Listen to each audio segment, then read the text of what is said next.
Это видео 2 в одном по приготовлению полезного масла и мази из чистотела для наружного применения. Баночка мази слева застывала при комнатной температуре, поэтому консистенция более мягкая, а банка в середине, она в холодильнике, поэтому она немного жестче.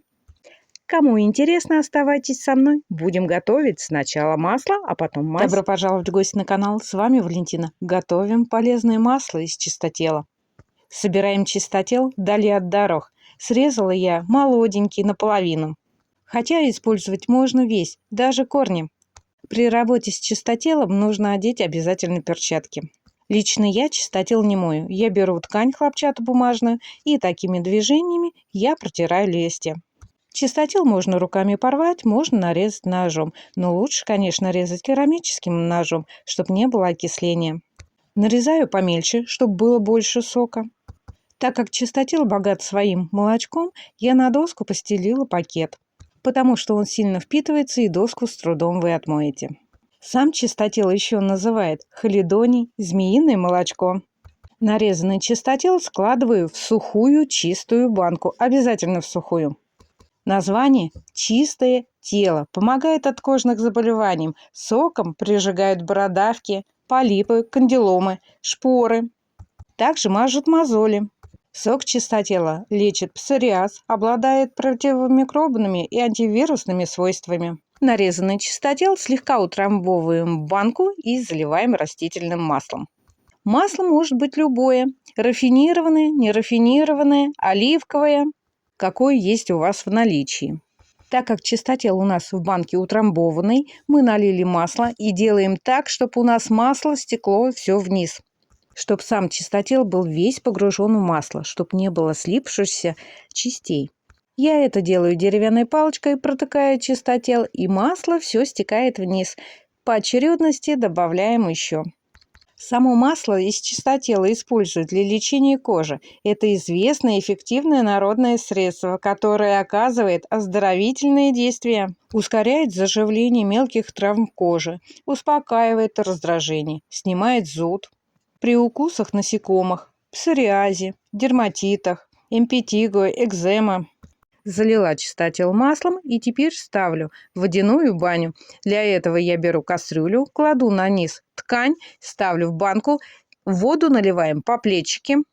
Крышку плотно не закрываем, у меня обыкновенная винтовая. Я слегка прикрыла банку, чтобы не попадала вода, пар.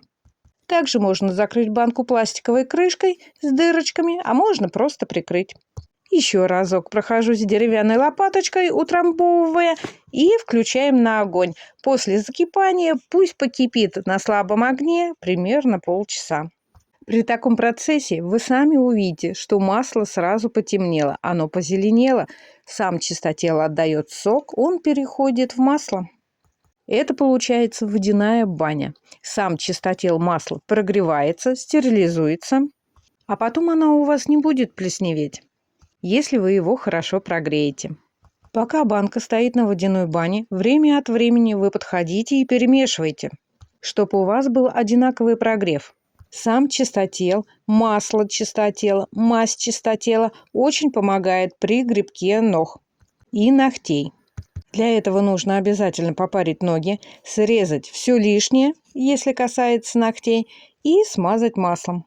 Курс лечения не быстрый, но помогает. Я горячее масло сразу не сливала. Когда она побыла на водяной бане, я оставила на ночь прямо в этой воде, а потом уже на утро взяла и процедила. Нам еще понадобится еще одна сухая банка меньшего размера. Если у меня масло варилось в 0,7, то банку я потом взяла 0,5. И обязательно сухая. Само сито я взяла для удобства и для подстраховки. Сама марля у меня 2 слоя. Масло отлично сливается, и остальное я отжала. Вот такая темная консистенция получилась. Переливаю ее в 0,5. Все, масло готово, можно пользоваться. Такой рецепт приготовления масла, он очень быстрый. Не надо стоять несколько дней в масле чистотелу, потом это все опять стерилизовать. Вы сами видите, какого цвета получилось масло. Держать такое масло можно как и при комнатной температуре, так и в прохладном месте. Но обязательно напишите, что это такое. и год. А то вдруг домочадцы что-либо перепутают. Такое масло вовнутрь нельзя применять, потому что чистотел он сам ядовитый. В следующем видео буду готовить мазь из чистотела. Заходите в гости. А теперь продолжение. Как можно из масла чистотела приготовить мазь? Для этого нам понадобится пчелиный воск. У меня брикетик 100 грамм. На 500-граммовую банку масла чистотела я использовала 50 грамм пчелиного воска. Его можно порезать, но можно также натереть и на терке. Я натерла на крупной терке, чтобы он быстрее разошелся на водяной бане. Немного от банки отлила немного масла в кружку, побоявшись, когда буду выкладывать воск, у меня не хватит места. Но у меня все уместилось. Эту баночку с воском мы ставим на паровую баню. При слабом кипении мы прогреваем минут 20-25. После закипания, если в процессе прогревания вы будете перемешивать деревянной лопаточкой, то воск на ней остается. Воспользуйтесь лучше металлической ложкой. При прогревании смотрите, чтобы вода не попадала вовнутрь. Банку крышкой не закрываем, а просто прикрываем. Также можно воспользоваться крышкой с отверстиями.